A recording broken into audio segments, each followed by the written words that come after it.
अस्सलामुअलैकुम वरहमतुल्लाहि वबरकातुहू।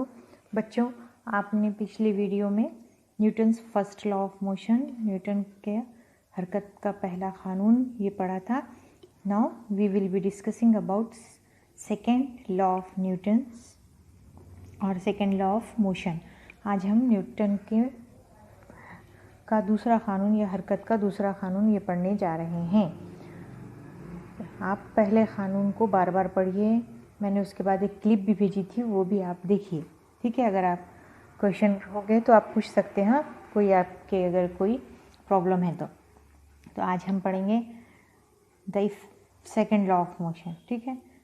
तो उर्दू के बच्चे अपनी किताब रखिए सामने। The effect of one object striking another object depends both on the mass of the former object and its velocity. This means that the effect of the force depends on a property related to both mass and velocity. यहाँ आपको जो बताया जा रहा है वो ये है कि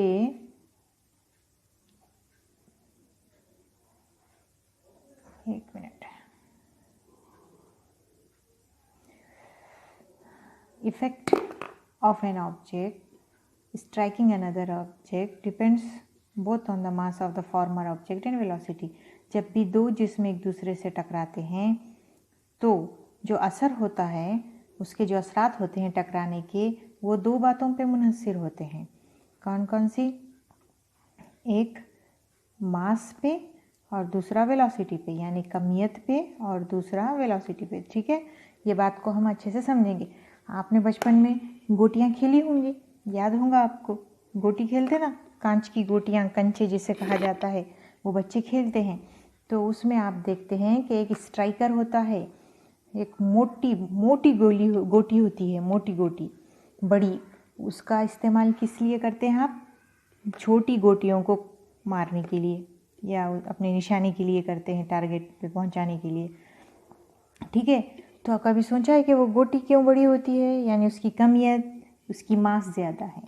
एक गोटी बड़ी है, स्ट्राइकर मोटी है, मतलब उसकी मास ज़्यादा है, उसकी कमियत ज़्यादा है। जितनी ज़्यादा कमियत होगी उतना ज़्यादा छोटी गोटियों को निशाने पे भेजेगी, यानी उतना ज़्यादा असर होगा। उसी तरह से जब आप वो स्ट्राइकर गोटी से जब आप निशाना लगाते हैं तो क्या आहिस्ता छोड़ते हैं? क्या उसको आहिस्ता छोड़े तो क्या होगा? थोड़ी देर जाएगी, रुक जाएगी, और दूसरी गोटी से जाके सिर्फ क्या होगी? यूँ आहिस्ता से टच होगी। हमको क्या करना है? हमको गोटियों को निशाने पे पहुंचाना है। तो फिर स्ट्राइकर गोटी जो है उसको हमको क्या करना पड़ेगा? ज़्यादा रफ्तार से, ज़ोर से मारना पड़ेगा, ज़्यादा फोर्स अप्लाई करके मारना पड़ेगा, ठीक है। तो एक था हमारा मास और दूसरा था वो स्ट्राइकर, जो मार्बल होता है या गोटी होती है, वो उसकी मास ज़्यादा होती है। दूसरी, आप जब उस पर फोर्स अप्लाई करते हैं, उसको ज़ोर से निशाना लगाते हैं। क्यों ज़ोर से निशाना लगाते हैं? क्योंकि उसकी रफ्तार या वेलोसिटी ज़्यादा होना, ठीक है। तो क्या होगा? कमियत, मास एंड वेलोसिटी, यानी रफ्तार ज़्यादा होगी तो क्या होगा? असर ज़्यादा होगा, असर, इफ़ेक्ट ज़्यादा आएगा आपके खेलने का। आपकी गोटियां निशाने पे चले जाएगी, टारगेट पे चले जाएगी। अगर मास आपकी स्ट्राइकर की ज़्यादा होगी और वेलोसिटी ज़्यादा होगी तो दूसरे गोटियों को अपने निशाने पे जल्दी भेज देगी। समझ में आया ना? यानी आप ये दोनों की वजह से ज़्यादा असर मिलेगा। तो यही असर, यही इफ़ेक्ट क्या है? मोमेंटम है। समझ में आ रहा? इसी असर को, इस इफ़ेक्ट को हम क्या कहते हैं? मोमेंटम कहते हैं। ये डिपेंड करता है किस पे? बोथ मास एंड वेलोसिटी, कमियत और रफ्तार अजसाम की, जो ऑब्जेक्ट्स हैं उनकी मास और वेलोसिटी पे, उसकी कमियत और रफ्तार दोनों पे डिपेंड करता है। इसी प्रॉपर्टी को हम क्या कहते हैं? मोमेंटम। अंडरस्टूड? कोशिश करिए समझने की, नहीं समझ में आए तो पूछिए, ठीक है। मोमेंटम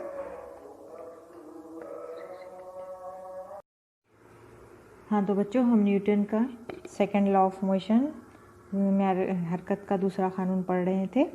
तो जिसमें हमने देखा कि P is equal to mv होता है म्यारे हरकत, मोमेंटम, दोनों पे डिपेंड करता मास और वेलोसिटी पे, इसलिए इसका फार्मूला है P = m × v। समझ में आ रहा? आगे देखिए, if N unbalanced force applied on an object causes A change in the velocity of object. कोई किसी जिस्म पे आप कोई बैरूनी क़ुव्वत लगाते हैं तो उसकी वेलोसिटी या उसकी रफ्तार तब्दील होती है ना। अगर वो रेस्ट में है तो मोशन में आ जाएगा, या ऑलरेडी मोशन में था तो और उसकी वेलोसिटी क्या हो जाएगी, चेंज हो जाएगी, फास्ट हो जाएगी, या फिर स्लो हो जाएगा या कम हो जाएगी। इस तरह से जो भी चेंज आएगा वो फोर्स की वजह से आता है। अनबैलेंस्ड फोर्स होना ज़रूरी है। एक्सटर्नल फोर्स जो आप लगाते हैं वो अनबैलेंस्ड होना यानी ज़्यादा होना ज़रूरी है, ठीक है, तो ही चेंज आएगा। ये समझ में आ रहा आपके? तो the force necessary to cause a change in the momentum of an object depends upon the rate of change of momentum. इसके अलावा जो आप क़ुव्वत लगाते हैं उस जिस्म पे, किसी जिस्म पर अमल करने वाली गैर मुतवाज़ी क़ुव्वत रफ्तार में तब्दीली पैदा करती है, ये तो आप देख चुके हैं। तो म्यार हरकत भी तब्दील हो जाता है। जब रफ्तार तब्दील हुई तो म्यार हरकत तब्दील होगा, मोमेंटम चेंज होगा, क्योंकि मोमेंटम किसका प्रोडक्ट है, रफ्तार और मास का, कमियत का, इसलिए ये भी चेंज हो जाएगा। ये समझ गए? तो जिस्म की म्यार हरकत में तब्दीली लाने के लिए दरकार क़ुव्वत का इन्हिसार म्यार हरकत की तब्दीली की शरह पे होता है। ये क्या बात हुई? Depends upon the rate of change of momentum. आप जो म्यार हरकत में तब्दीली ला रहे उसके लिए जो क़ुव्वत लगा रहे, तो क़ुव्वत का इन्हिसार म्यार हरकत की तब्दीली की शरह पे भी होता है। Force depends upon the rate of change of momentum. इसको अब समझिए आप। देखिए पहले ये याद रखिए, P = mv, म्यार हरकत मसावी है कमियत ज़रब रफ्तार की, बराबर है। अगर समझो इनिशियल वेलोसिटी u है तो इनिशियल मोमेंटम क्या होगा, mu होगा, P1 लिख रही हूँ मैं। अब आप फोर्स लगाने के बाद चेंज हो गई वेलोसिटी, होके वो v हो गई, फाइनल वेलोसिटी यानी आखिरी वेलोसिटी कितनी हो गई, v हो गई, तो मोमेंटम क्या हो जाएगा, mv हो जाएगा। ये समझ में आ रहा ना? तो रेट ऑफ चेंज आप कैसे मालूम करेंगे? Rate of change of momentum आप कैसे मालूम करेंगे? Rate of change of momentum आपको मालूम करने के लिए आपको उसको वक्त से डिवाइड करना पड़ेगा। देखिए कैसे होगा rate of change of momentum. अगर समझो हम फोर्स अप्लाई कर रहे F, कितने टाइम के लिए कर रहे, T टाइम के लिए। हम जो बैरूनी एक्सटर्नल अनबैलेंस्ड एक्सटर्नल फोर्स, बैरूनी गैर मुतवाज़ी क़ुव्वत जो लगा रहे उस जिस्म पे, उस ऑब्जेक्ट पे, कितने वक्त के लिए लगा रहे हम, T वक्त के लिए। तो T टाइम के लिए हमने फोर्स अप्लाई की तो मोमेंटम चेंज हो गया, म्यार हरकत तब्दील होगा। तो म्यार हरकत जो तब्दील हुआ उसको लिखते हैं डेल्टा P यानी चेंज इन मोमेंटम, ठीक है। तो ये टाइम आपका जो भी है उसमें ये म्यार हरकत चेंज हो गया। अगर समझो टाइम आपका था 4 सेकंड का, आपने क़ुव्वत कितने सेकंड के लिए लगाई, 4 सेकंड के लिए, ठीक है। तो मोमेंटम चेंज हो गया, म्यार हरकत तब्दील हो गया, वो हो गया डेल्टा P हो गया। तो समझो अगर आप 4 सेकंड में से हर एक सेकंड में कितना तब्दील हुआ ये मालूम कर रहे, ये मालूम करना है आपको। 4 सेकंड में डेल्टा P हुआ मगर हर एक सेकंड में कितना हुआ, यानी आप रेट ऑफ चेंज म्यार हरकत की तब्दीली की शरह मालूम कर रहे। समझ में आ रहा क्या? तो कैसे मालूम करेंगे फिर म्यार हरकत की तब्दीली? इस इक्वेशन जो आप बनाएं इससे कैसा होगा, T = delta P। T 4 second का है समझो, तो 1 सेकंड में कितना चेंज आया, पूरे 4 सेकंड में डेल्टा P हुआ तो 1 सेकंड में कितना आया। तो कैसा करेंगे, 1 सेकंड का चेंज मालूम करने के लिए delta P divided by T कर देंगे आप। तो 1 सेकंड में कितना चेंज आया, डेल्टा P अपॉन T। समझ में आया? तो रेट ऑफ चेंज आगा, ये म्यार हरकत की तब्दीली की शरह किसके बराबर है, डेल्टा P अपॉन T के, ये याद रखिए। तो rate of change of momentum, rate of change of momentum is equal to कितना आया, डेल्टा P अपॉन T के। तो डेल्टा P कितना होगा, अभी हमने लिखा था कि हमने फोर्स लगाई तो वो चेंज हो गई, वेलोसिटी v हो गई, तो मोमेंटम हो गया mv। पहले कितना था मोमेंटम, mu, तो आ गया ना। फाइनल मोमेंटम में से आपने इनिशियल मोमेंटम माइनस किया, आखिरी म्यार हरकत में से इब्तिदाई म्यार हरकत को मनफी करिए तो आपको आ जाएगा म्यार हरकत की तब्दीली, उसको वक्त से तब्दील कर दीजिए तो म्यार हरकत की तब्दीली की शरह आ जाएगी, rate of change of momentum आ जाएगा। ये आपके समझ में आया ना, अंडरस्टूड? ठीक है, अब आगे हम देखेंगे कि हमने पहले ये एक फोर्स का फार्मूला पढ़ा था, F = ma, याद आ रहा क्या? याद आया ना? तो अगर फोर्स ज़्यादा होगी तो मोमेंटम ज़्यादा, फोर्स कम होगा तो मोमेंटम कम, या रेट अगर मतलब ये हुआ कि फोर्स ज़्यादा, rate of change of momentum will also भी इंक्रीज्ड होगा। अगर फोर्स कम होगी तो rate of change of momentum भी क्या हो जाएगा? कम हो जाएगा। तो मतलब force is directly proportional to the rate of change of momentum. Force कुव्वत रास्त तनासुब में म्यार हरकत की तब्दीली की शरह के दिया होगा। The rate of change of momentum is proportional to the applied force and the momentum causes in the direction of force. ये मैथमेटिकली आप इसको लिखेंगे, force is directly proportional to rate of change of momentum. म्यार हरकत की तब्दीली की शरह लगाई गई क़ुव्वत के रास्त तनासुब में होते हैं। रास्त तनासुब या डायरेक्ट प्रोपोर्शन में दोनों क्वांटिटीज़ एक साथ बढ़ेंगे या दोनों क्वांटिटीज़ एक साथ घटेंगे। ये समझ में आया ना आपके?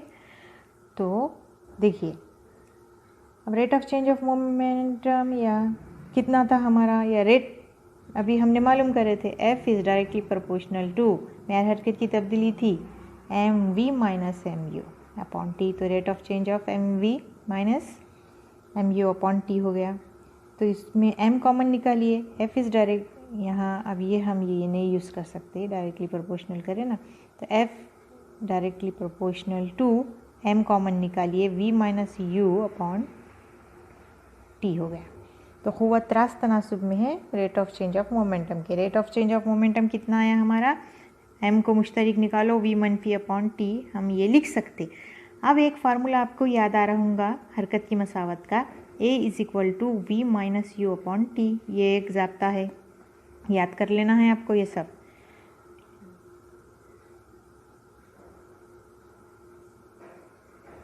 v - u अपॉन t, तो देखो m into bracket v - u upon T, तो v - u अपॉन टी की बजाय हम a लिख सकते। तो F is directly proportional to m a हो गया। ये आ गया हमारे पास इस तरह से, समझ में आ रहा ना? ठीक है, तो F is directly proportional to m a, तो हम कैलकुलेशन कर सकते क्या? नहीं कर सकते। तो हमको क्या करना पड़ता? ये रास्त तनासुब प्रोपोर्शनलिटी को हटाना पड़ता, इक्वल करना पड़ता है। F is equal to M A लिखना पड़ता, तो हम कैलकुलेशन या तहसीब कर सकते, मगर उसूल के मुताबिक हमको एक कांस्टेंट लगाना पड़ेगा, एक मुस्तकिल लगाना पड़ेगा। तो मुस्तकिल क्या है? यहाँ पे हमने के लगाया है प्रोपोर्शनलिटी रास्त तनासुब को हटा के, तब हमको कैलकुलेशन करना आसान हो जाता। तो अब ये के अगर समझो 1 न्यूटन हम फोर्स अप्लाई करते हैं, ठीक है, और ऑब्जेक्ट है 1 न्यूटन हम क़ुव्वत लगा रहे, और ऑब्जेक्ट की कमियत मास है 1 किलोग्राम, ठीक है, और उसमें कितना एक्सेलरेशन ये इसरा पैदा हो रहा है 1 मीटर्स/सेकंड² का। तो तब के की वैल्यू क्या आ जाएगी? 1 आ जाएगी। 1 न्यूटन इज़ इक्वल टू के इंटू ये दोनों को मल्टीप्लाई करो, 1 को 1 हो गया, के को 1 से मल्टीप्लाई करो, 1 न्यूटन इज़ इक्वल टू के आ गया, बराबर है ना? तो के की वैल्यू कितनी आई आपके पास? 1 आई। समझ में आ रहा? तो अगर हम के को की वैल्यू को 1 कंसीडर करें तो ये फार्मूला हो जाता F is equal to M A. समझ में आ रहा है ना आपके? तो अब हम इस तरह से कैलकुलेशन कर सकते हैं। 1 न्यूटन फोर्स इज़